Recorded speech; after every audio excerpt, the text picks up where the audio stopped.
الشیطان الرجیم بسم اللہ الرحمن الرحیم الحمد للہ الذی لا یبلغ مدحتہ القائلون ولا یحصی نعماءہ العادون ولا یؤدی حقہ المجتہدون الذی لیس لصفتہ حد محدود ولا نعت موجود ولا وقت معدود ولا أجل ممدود فطر الخلائق بقدرته ونشر الرياح برحمته الصلاة والسلام على الرسول المسدد المصطفى الأمجد المحمود الأحمد سيدنا ومولانا ومولى الكونين جد الحسن والحسين وعلي والقاسم محمد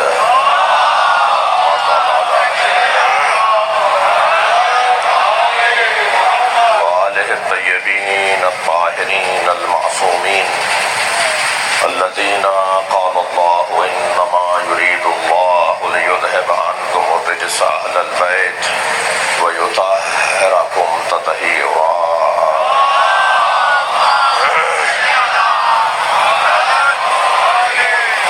الله على أعدائهم أجمعين من يوم عداوتهم إلى قيام يوم الدين أما بعد قال الحكيم في قرآن الكريم بسم الله الرحمن الرحيم يوم ندعو كل أناس بإمامهم فمن أوتي كتابه بيمينه فأولئك يقرؤون كتابهم ولا يظلمون فتيلا ومن كان في هذه أعمى وهو في الآخرة أعمى وأضل سبيلا صلوات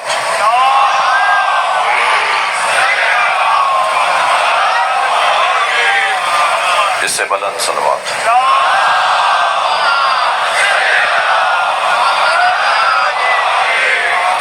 اپنا رزق بڑھوائیے بلند صلوات پڑھیے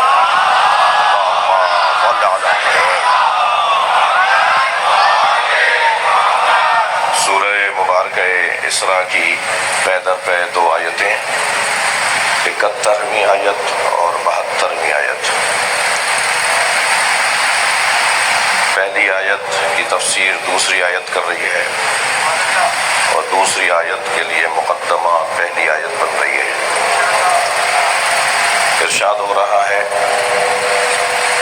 یوم ندعو کل اناس بامامہم اس دن کل قیامت میں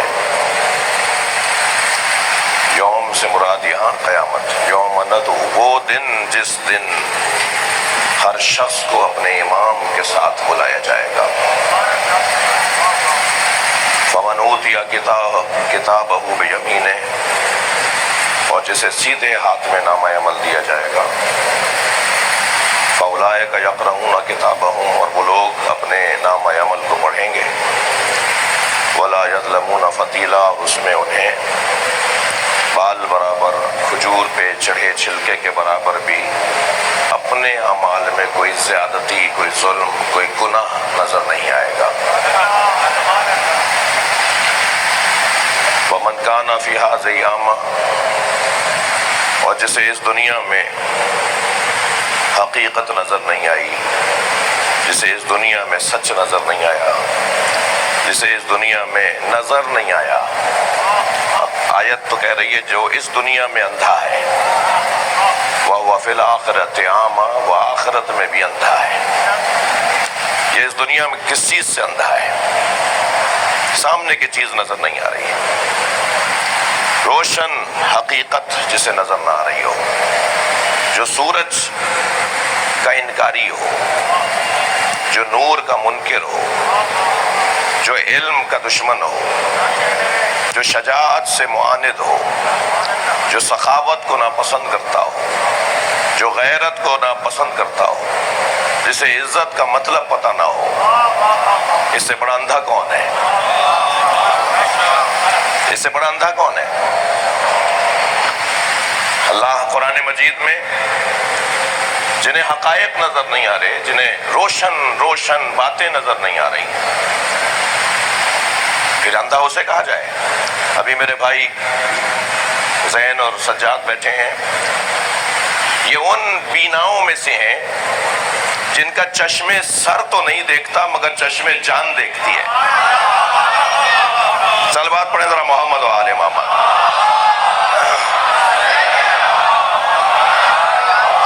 ابن مکفوف میرے مولا امام محمد باقر کے زمانے کا نابینا،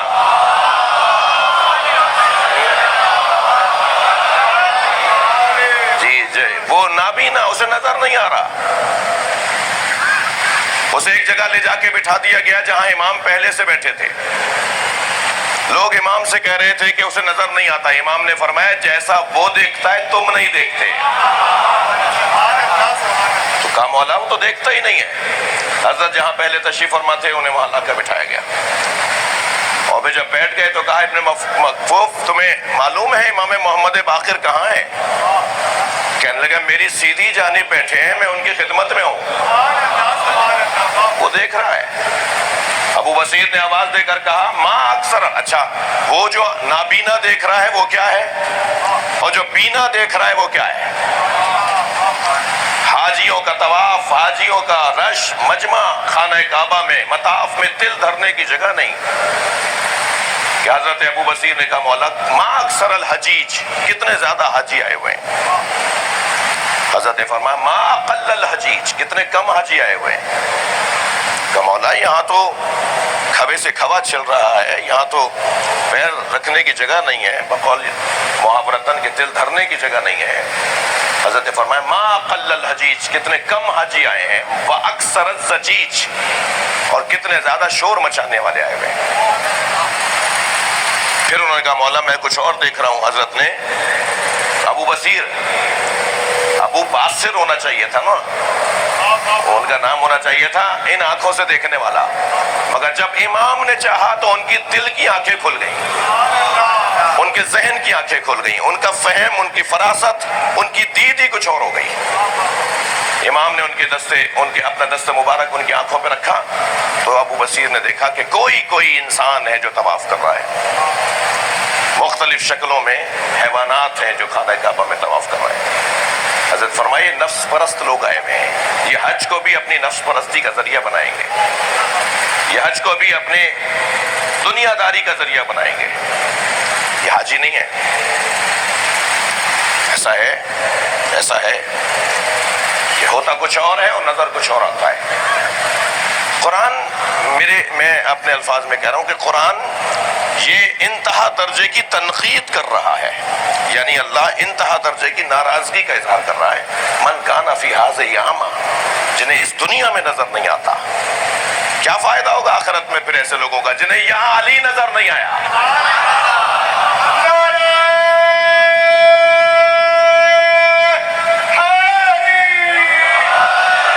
جنہیں یہاں حقیقتیں نظر نہیں آئی، جنہیں یہاں کربلا نظر نہیں آئی، جنہیں یہاں علم نظر نہیں آیا۔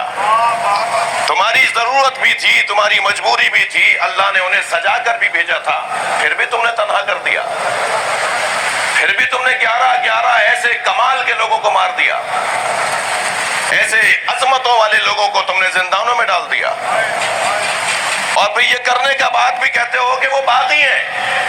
صلوات پڑھ لیں محمد و آل محمد۔ من کانا فی ھذہ اعمی، جو اس دنیا میں اندھا ہے وہ آخرت میں بھی اندھا ہے۔ فاضل سبیلا، اسے جنت کا کوئی رستہ نظر نہیں آئے گا۔ عزیزان اکرامی، میرے محترم سننے والوں، آج 5ویں مجلس اور 5ویں مرحلے میں ہم داخل ہوئے ہیں۔ میں جس نظریے کو اس ممبر سے اس عشرے میں بیان کرنے کا قصد رکھتا تھا، ارادہ رکھتا تھا، اس کی آج ایک اور منزل آپ کے سامنے رکھوں گا۔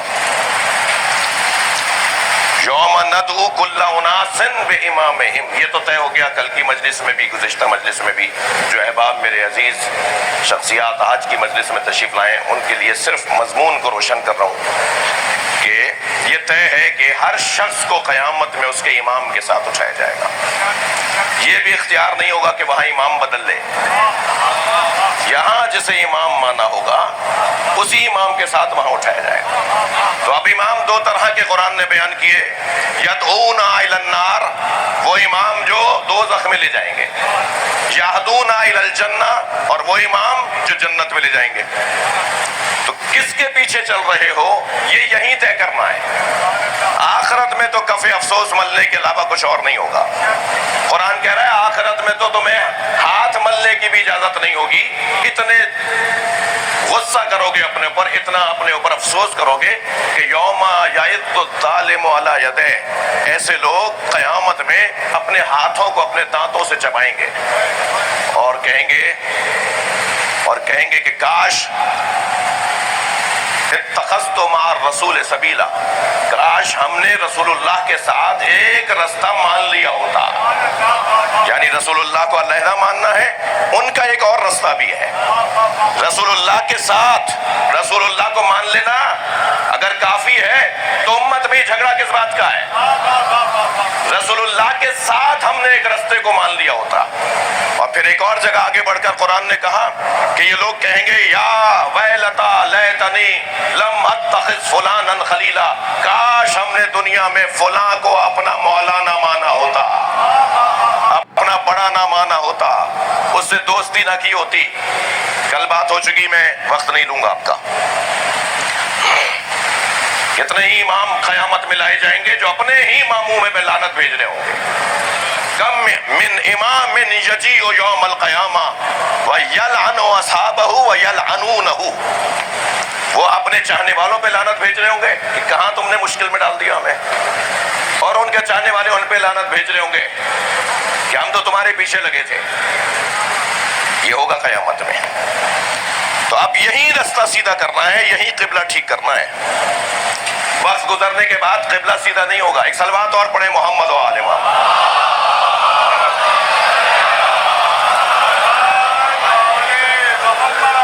جو مہمان تشریف فرما ہو رہے ہیں، انتظامیہ کے دوست انہیں فوراً ان کو جگہ ان کے اہتمام کریں. مجلس میں تعطل اور رکھنا نہ پڑے. ایک صلوات پڑھیں ذرا محمد و آل محمد. ایک اور بلند صلوات.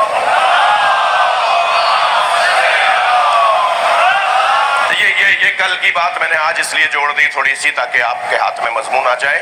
امام کے بغیر یہی طے کرنا ہے کہ میرا مولا، میرا آقا، میرا پیشوا، میرا رسول اللہ کے علاوہ، رسول اللہ کے بعد کوئی سسٹم ہے، کوئی نظام ہے جو رسول اللہ دے کر گئے. ایک مالی تو چند پودوں کو بغیر کسی کے سپرد کیے جاتا نہیں ہے. ایک جج تو اپنی جگہ جب تک کہ کوئی اور مفسر قانون نہ آ جائے، شارح قانون نہ آ جائے، اس وقت تک وہ اپنی سیٹ سے جاتا نہیں ہے. شہر کا انتظام سنبھالنے والا ایک میئر تو اس وقت تک جاتا نہیں ہے جب تک کہ اس کا ڈپٹی میئر ذمہ داری نہ لے لے. آپ اپنے گھر کو کسی کے حوالے کیے بغیر تو گھر چھوڑ کے نہیں جاتے. یہ ساری کائنات، اتنی بڑی امت، سرکار مصطفیٰ بغیر کسی کے حوالے کیے چلے گئے. معاذ اللہ کیا کر رہے ہو، یہ کیا کہہ رہے ہو، کیا سوچ رہے ہو؟ لہذا آج کی اس گفتگو میں امام کا لغوی معنی اور اصطلاحی معنی میں آپ کے سامنے رکھنا چاہوں گا. ہر لفظ کے مولانا قبلہ، ہر لفظ کا ایک لغوی معنی ہوتا ہے اور ایک اصطلاحی معنی ہوتا ہے جو لوگوں کے ذہن میں ہوتا ہے، جو عام ہوتا ہے، جو استعمال میں ہوتا ہے، اس کو اصطلاح کہتے ہیں. لفظ امام اما یا امو کے خاندان کا لفظ ہے، جس کا مطلب ہے، اب یہ میری مجبوری ہے جب ایک بحث ترتیب کے ساتھ چل رہی ہے اور آپ کی توجہ بھی میرے ساتھ ہے، مجھے حوصلہ بھی آپ دے رہے ہیں، اکتا بھی نہیں رہے خالصتاً نحوی اور فلسفی گفتگو سے. اور اس ممبر کا حسن بھی یہی ہے، یہاں بیٹھنے والا یا عالم ہوتا ہے یا طالب علم ہوتا ہے. یہ ممبر جاہلوں کے بیٹھنے کی جگہ نہیں ہے. تو اما یا امو کے خاندان کا لفظ ہے جس کا مطلب ہے قصد، ارادہ، توجہ. قصد امام جس کے فعل اور قول کی طرف ماننے والے چاہنے والے قصد کرتے ہوں، ارادہ کرتے ہوں، توجہ کرتے ہوں، امام اسے کہتے ہیں جس کا ایک ایک فعل، ایک ایک قول اور ایک ایک فعل قیمتی ہو اس کے چاہنے والوں کے لیے۔ یہاں اس نے زبان سے کچھ کہا، وہاں انہوں نے اسے دستور زندگی بنا لیا۔ یہاں اس نے کچھ کیا، وہاں انہوں نے اس کو سیرت کے طور پر اپنے لیے نمونہ عمل قرار دیا۔ ارادہ، اب یہ جو قصد اور ارادہ ہے اس کے فعل اور قول کی طرف، اگر یہ قصد اور ارادہ اس امام کے فعل اور قول کی طرف ہو رہا ہے کہ جس کا فعل بھی اور قول بھی تمام تر کمزوریوں سے، توجہ چاہوں گا، تمام تر خامیوں سے، کمزوریوں سے مبرہ ہو، تو پھر عقل بھی کہتی ہے اور شریعت بھی وہی کہتی ہے جو عقل کہتی ہے کہ یہ واجب الطاعہ ہے، یہ واجب الاطاعہ ہے، اس کی اب اطاعت واجب ہے۔ اب تمہیں ماننا پڑے گا، یا تو اس کے قول میں کوئی کمزوری لے کر آؤ۔ بھائی 1400 سال پہلے کہا تھا مولا علی نے، المرء محفوظ تحت لسانہ، زبان کے نیچے انسان چھپا ہے، انسان اپنی زبان کے نیچے چھپا ہے۔ کسی میں جرأت ہے 1400 سال کے بعد بھی اس قول کو رد کر دے؟ آج بھی جب آپ بولتے ہیں تو مجھے پتا چلتا ہے آپ کون ہیں۔ جب تک کوئی بولتا نہیں اس وقت تک پتا نہیں چلتا کہ اس کی حیثیت کیا ہے، اس کی کیفیت کیا ہے، اس کا علم کیا ہے، اس کا مقام کیا ہے۔ یہ 6 انچ کا گوشت کا لوتھڑا، صلوات پڑھے ذرا محمد و آل محمد۔ یہ جب دائیں بائیں اوپر نیچے رقص نمائی کرنے لگتا ہے اپنے دہن کے اندر، جب یہ رقص نمائی کرتا ہے گوشت کا لوتھڑا، تو سارا شجرہ کھل کے سامنے آ جاتا ہے، ساری حیثیت کھل کے سامنے آ جاتی ہے۔ یہاں یہ بولے، وہاں ان کی حیثیت پتہ چل گئی۔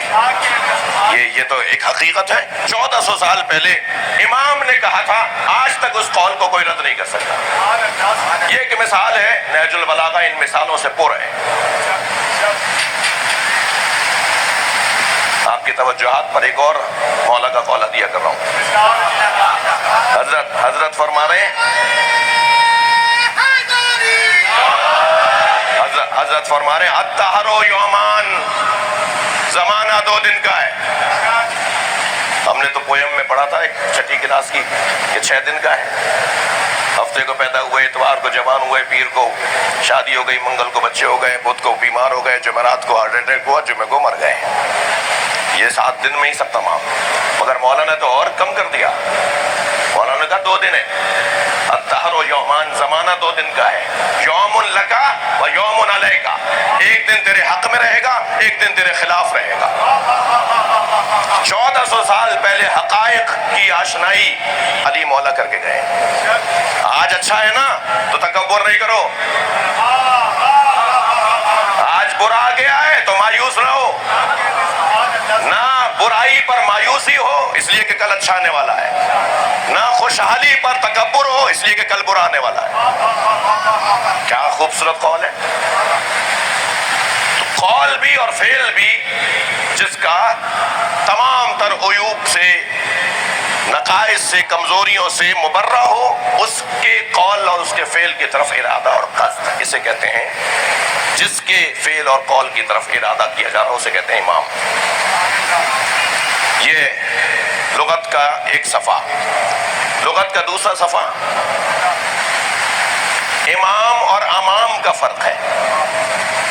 بعض لوگ جو لفظ امام بولتے ہیں نا وہ بھی غلط نہیں بول رہے، مگر امام کا مطلب کچھ اور ہے اور امام کا مطلب کچھ اور ہے۔ امام اسے کہتے ہیں جو آگے کھڑا ہو، معاف کیجیے گا، امام اسے کہتے ہیں جو آگے کھڑا ہو، جو آگے کھڑا ہو اسے امام کہتے ہیں۔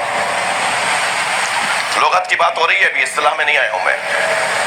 امام جو آگے کھڑا ہو، لہذا محشر کا منظر بیان کرتے ہوئے سرکار نے ارشاد فرمایا ابعث علی البراق، میں محشر میں براق پر بٹھا کے لایا جاؤں گا، ویبعث علی علی ناقتی، اور علی میرے ناقے پر بٹھا کے لائے جائیں گے، ویبعث الحسن والحسین علی ناقتین، اور حسن حسین اپنے اپنے ناقوں پر بٹھا کے لائے جائیں گے، ویبعث الانبیاء علی الدواب، اور ہر نبی اپنی سواری پر بیٹھ کر آئے گا۔ جب یہ ساری سواریاں لگ جائیں گی تو تبعث فاطمہ امام علی العزبہ، تو فاطمہ کی سواری کا نام ہوگا عزبہ، اور وہ سواری میری سواری کے آگے لگائی جائے گی، امامی۔ صلوات پڑھیں۔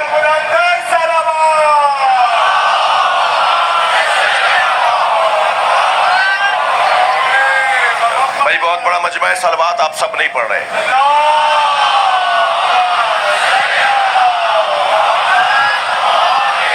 ہزاروں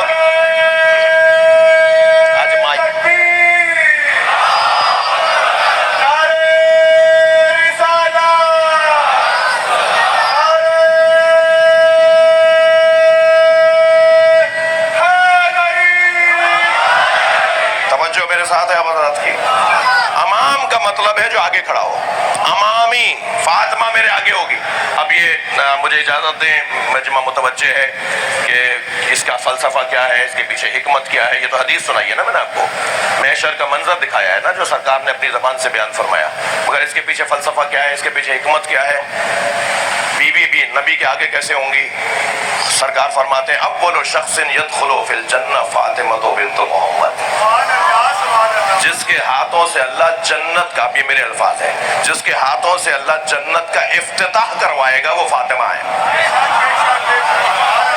نبی فرمائے پہلی شخصیت جو جنت میں قدم رکھے گی وہ میری فاطمہ ہے۔ سرکار نے اپنی دختر کی فضیلتوں کو بیان کیا۔ امامی کیوں بھائی، آگے کیوں؟ میں وقار بھائی بہت اس حدیث کو جب میں نے پڑھا پہلی دفعہ کہ سرکار نے فرمایا میری فاطمہ میرے آگے ہوگی، تو میں سوچتا تھا کہ اولاد اگر ماں باپ کے آگے چلے تو ہر قدم پر ایک دن کم ہوتا ہے۔ جوانوں آپ سے بات ہو گئی، ماں باپ کے آگے چلنے والا جوان ہر قدم ایک دن اپنی زندگی کا کم کر رہا ہے، پیچھے چلنے کا برعکس فائدہ ہے، ایک دن زندگی کا بڑھ رہا ہے۔ ایک جانب ہمیں سرکار یہ فرما رہے ہیں کہ آگے چلنے والے کا، بچے کا، بیٹے کا، اولاد کا ہر قدم اس کی زندگی کا، ماں باپ سے آگے چلنے والے بچے کا ایک دن اس کی زندگی کا کم ہو جاتا ہے۔ ادھر سرکار فرما رہے ہیں فاطمہ میرے آگے چلیں گی، تو میں تو اس کو ایک ہی حدیث کو دوسری حدیث سے سمجھاؤں، اس لیے کہ قرآن کا قاعدہ بھی یہ ہے کہ قرآن کی تفسیر کرتا ہے، آیت کی تفسیر کرتی ہے، اور حدیث کی تفسیر کرتی ہے۔ جہاں حدیث میں یہ آ گیا کہ امامی علی العزبہ، فاطمہ میرے آگے چلے گی، توجہ ہے، فاطمہ میرے آگے چلے گی، وہاں حدیث میں یہ بھی تو آ گیا فاطمہ تو ام ابیہا، فاطمہ اپنے باپ کی ماں ہے۔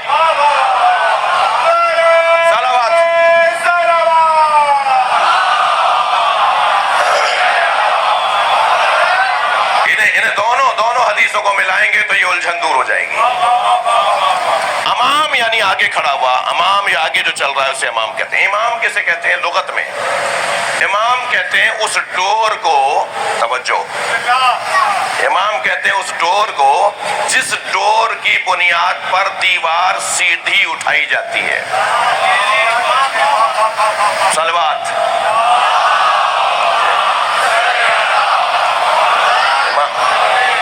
امام کہتے ہیں اس ڈور کو لغت میں جس کی مدد سے دیوار کو سیدھا اٹھایا جاتا ہے۔ اب لغت تو قریب لے آئیے ہمیں اصطلاح کے، لغت ہمیں اصطلاح کے قریب لے آئیے۔ اصطلاح میں امام کسے کہتے ہیں؟ دیکھیے علمی بات کرنے کی کوشش ہے، مزاج بھی یہی ہے، اور اسی مزاج کے مطابق آپ سے اس منزل پر کچھ کہنا چاہتا ہوں۔ اصطلاح میں ہماری اصطلاح کچھ اور ہے، ہمارے بھائیوں کی اصطلاح کچھ اور ہے، ہمارے عزیزوں کی، ہمارے بھائیوں کی اصطلاح امام کے معنی میں کچھ اور ہے۔ ہمارے بھائی اور ہم اصطلاحی طور پر امام کو دو معنی میں تقسیم کرتے ہیں۔ بھائی بیٹھے ہوئے بھی ہیں اور بڑے بھائی بیٹھے ہوئے ہیں، تو یہ تو بات فراغ دلی کے ساتھ کہی جا رہی ہے اور فراغ دلی کے ساتھ سنی جائے گی۔ وہ کہتے ہیں کہ امامت کے لیے دو عنوان ہیں، ایک امور دین میں اور ایک امور سیاست میں۔ امور دین میں ہم بھائی ہمارے امور دین میں اسے امام مانتے ہیں جس کے لیے نبی مکرم کی نیابت امام جماعت سے لے کر اور دین سمجھانے کے ہر مسئلے تک ثابت ہو۔ نبی نے حتیٰ کسی کو نماز پڑھنے کے لیے بھی اگر کہا ہے تو نبی نے کہا ہو۔ نماز جماعت سے لے کر اور ہر مسئلہ بتانے تک نبی کی نیابت میں شریعت کا مسئلہ بتانے والا، سمجھانے والا وہ ہے امام۔ یہ ہوا امام کا امور دین میں ان کی تعریف۔ امور سیاست میں اور امور حکومت میں یہ کہتے ہیں کہ نبی مکرم نے کسی کو امور سیاست اور امور حکومت میں اپنا نائب نہیں بنایا، بلکہ اکثریت جسے اپنا امام بنا لے اور وہ غلبے کی بنیاد پر، شوکت کی بنیاد پر، جلالت کی بنیاد پر، روب کی بنیاد پر اپنے اس انتخاب کو ثابت کر دے، وہی امام ہے۔ لیکن ہم کچھ اور کہتے ہیں، ہم کہتے ہیں نہیں، امامت امور دین میں بھی اور امور حکومت و سیاست میں بھی ایک ہی جانب سے مقرر کیا جائے گا، اور وہ ہے اللہ۔ جی، یہاں تک آپ آ گئے میرے ساتھ۔ اب میں اپنی بحث کو نتیجے کی طرف اور استدلال کی طرف لے جانا چاہوں گا۔ اصل بحث آپ کے ہاتھ میں آ گئی۔ اللہ نے 3 کام اپنے ہاتھ میں لیے ہیں۔ صلوات پڑھے ذرا محمد و آل محمد۔ اللہ نے 3 کام اپنے ہاتھ میں لیے ہیں۔ سب سے پہلا کام جو اللہ نے اپنے ہاتھ میں لیا، ترتیب میری مختلف، یعنی آپ کی میری مختلف ہو سکتی ہے، مگر اصلی بات سے آپ کو اور مجھے اتفاق کرنا پڑے گا، کیونکہ قرآن پڑھنے جا رہا ہوں میں، اپنی دلیل کے طور پر قرآن کی آیتیں پڑھنے جا رہا ہوں۔ 3 کام پروردگار عالم نے اپنے ہاتھ میں لیے ہیں۔ سب سے پہلا کام یا ایک کام اس نے اپنے اوپر واجب قرار دیا ہے کہ یہ میرا کام ہے کہ میں رحمان اور رحیم رہوں گا۔ ایسے ایسے گناہگار، ایسے ایسے خطا کار، ایسے ایسے بد ادب، بے ادب، وہ کہہ رہا ہے کہ قرآن سورہ نمل، کتب ربکم علی نفسہ الرحمہ، یہ کتبہ اسی معنی میں ہے، کتب علیکم الصیام کما کتب علی الذین من قبلکم لعلکم تتقون۔ قرآن کہہ رہا ہے تمہارے اوپر روزوں کو فرض قرار دے دیا گیا جیسے تم سے پہلے والوں کو فرض قرار دیا گیا تھا، تاکہ تم متقی ہو جاؤ۔ یہ کتبہ یعنی وجبہ، کتبہ یعنی وجبہ یعنی لزمہ، واجب کر لیا ہے اللہ نے اوپر، اللہ نے اپنے اوپر واجب کر لیا ہے رحمت کو۔ جب فرعون ڈوب رہا تھا نا اور حضرت موسیٰ کو آوازیں لگا رہا تھا اور بالآخر ڈوب گیا، تو اللہ نے حضرت موسیٰ سے کہا اگر اس نے ایک مرتبہ بھی مجھے مان لیا ہوتا، مجھے آواز دے دی ہوتی، اسے احساس ہو گیا ہوتا۔ کتنے ہی لوگ ہیں نبی مکرم کے ساتھ جنگ کرنے جو دشمن آئے، مشرکین، کافر، جب تلوار ان کے سر پر آئی اور انہوں نے کلمہ پڑھ لیا، نبی نے فرمایا انہیں معاف کر دو، جبکہ سب کو پتا تھا کہ یہ جان بچانے کے لیے کلمہ پڑھ رہا ہے، یہ اپنے مطلب کے لیے کلمہ پڑھ رہا ہے۔ سرکار نے کہا معاف کر دو، چھوڑ دو، اسے نہیں مارو۔ کربلا میں یزیدی سپاہ کا تو حسین نے تلوار کھینچ لی، انہیں جانے دیا۔ کہ جب امام سجاد سے کسی نے پوچھا مولا یہ خبر آئی ہے، یہ بات کوئی کر رہا ہے، کیسا ہوا کربلا میں کہ آپ کے بابا نے کچھ ایسے لوگوں کو بھی چھوڑ دیا جن کے سر پہ تلوار تھی، تو حضرت نے فرمایا ان کی نسل میں مومن آنے والا تھا۔ رحمت کا جلوہ، کتنی موٹی بات ہے کہ جب آخری وقت تھا امام کی شہادت کا، سب شہید ہو چکے، سارے بچے مارے جا چکے، سارے اصحاب مارے جا چکے، اس وقت حضرت لوگوں کو ہدایت کی دعوت دے رہے ہیں، ہدایت کی تبلیغ کر رہے ہیں، لوگوں کو معافی کی اور ہدایت کی تبلیغ کر رہے ہیں کہ باز آ جاؤ، معافی مانگ لو، توبہ کر لو، باز آ جاؤ۔ 1% اگر یہ توبہ کر لیتے، باز آ جاتے، تو امام نے اتنا خون بہہ چکا، معاف کر دیتے۔ کتنا بڑا جگر ہے یہ جلوہ گر ہیں رحمت پروردگار کے. یہ گھرانہ اللہ کی رحمت کا جلوہ گر ہے. اس نے اپنے اوپر رحمت کو واجب قرار دیا ہے. ایسے ایسے لوگ، ایسے ایسے بے ادب لوگ. اور اس مجلس کا بھی کام مایوسی پھیلانا نہیں ہے. اگر مجھ فقیر سے کہا جائے کہ آپ کوئی 5 خطاب کریں اللہ کی رحمت پر، تو مجھے تو قرآن میں اس کی رحمت ہی رحمت نظر آ رہی ہے. جی بسم اللہ الرحمن الرحیم. ابھی تو بسم اللہ سے امت آگے نہیں بڑھی. یہ جو الرحمن اور رحیم، یہ 2 دفعہ کیوں اس نے رحمان اور رحیم کہا؟ بسم اللہ الرحمن کہہ دیتا، بسم اللہ الرحیم کہہ دیتا. بسم اللہ الرحمن الرحیم. رحمان بھی ہے رحیم بھی ہے. وہ رحمان ہے ہر انسان پر، چاہے اس کا کلمہ پڑھتا ہو یا نہ پڑھتا ہو، چاہے اس کی نماز پڑھتا ہو یا نہ پڑھتا ہو. اور رحیم ہے وہ مومنوں پر، اس لیے کہ جہاں وہ رحمت اپنے اوپر واجب قرار دے رہا ہے وہاں عادل بھی تو ہے. یہ کیسے ہوگا کہ کلمہ پڑھنے والے اور عبادتیں کرنے والوں کو اور عبادتیں نہ کرنے والوں کو وہ برابر کر دے؟ لہٰذا رحمان کے رشتے سے وہ کافر کو بھی کھلاتا ہے اور رحیم کے رشتے سے وہ مومن کو کھلاتا ہے. اس کی تو بسم اللہ ہی میں سب کچھ ہے. اپنے اوپر رحمت کو واجب قرار دے دیا. اور یہ جو جلوہ گرے رحمت پروردگار گھرانہ ہے، میرے مولا کا ایک چاہنے والا ایک مشروب، حرام مشروب، نجس مشروب پی کر آدھی بچی ہوئی شیشی اپنے ساتھ لے کر اپنے گھر کی طرف جا رہا تھا. سامنے سے امام صادق آ گئے. ہاتھ پیر کانپنے لگا کہ یہ ادھر، میں ادھر کہاں گیا، امام یہاں کہاں گئے. امام کو دیکھ کر اس نے اس شیشی کو، ظرف کو اپنی پشت پر کر لیا، پیچھے کر لیا، چھپا لیا. سامنے آ گئے امام. امام نے فرمایا کیا ہے تمہارے ہاتھ میں؟ پسینے چھوٹنے لگے. کیسے بتائے اپنے مولا کو جن کی محبت کا دم بھرتا ہے، کیسے بتائے کہ کیا ہے؟ حضرت نے فرمایا کیا ہے تمہارے ہاتھ میں؟ گھبرایا، پسینوں میں شرابور، فوراً اللہ سے لو لگائی، یا اللہ رسوا ہو جاؤں گا. جھوٹ بول دیا، سرکہ ہے. حضرت نے کہا سرکہ ہے، لاؤ میرے ہاتھ پہ ڈالو. اب یہ سرکہ تو پاک ہے نا. حضرت نے فرمایا لاؤ میرے ہاتھ پہ ڈالو. ابھی کیسے ڈالے، اسے تو پتا ہے کیا ہے. حضرت نے فرمایا میں کہہ رہا ہوں وہ سرکہ ہے.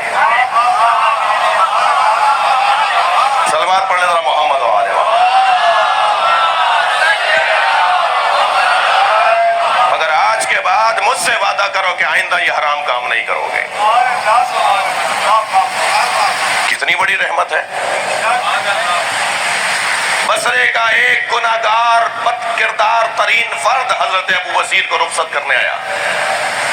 وہ حج پہ جا رہے تھے اور کہا ابو بصیر میں اس قابل نہیں تھا کہ آپ اوروں کی طرح مجھ سے بھی ملنے آتے، اس لیے کہ میں تو گناہگار، بد کردار، برا مشہور ہوں. مگر جب آپ مکے میں حج کر لیں اور مدینے میں میرے مولا صادق کی خدمت میں جائیں تو ان سے جا کر بس میرا سلام کہیے گا اور اتنا پوچھیے گا کیا مجھ جیسوں کی بھی بخشش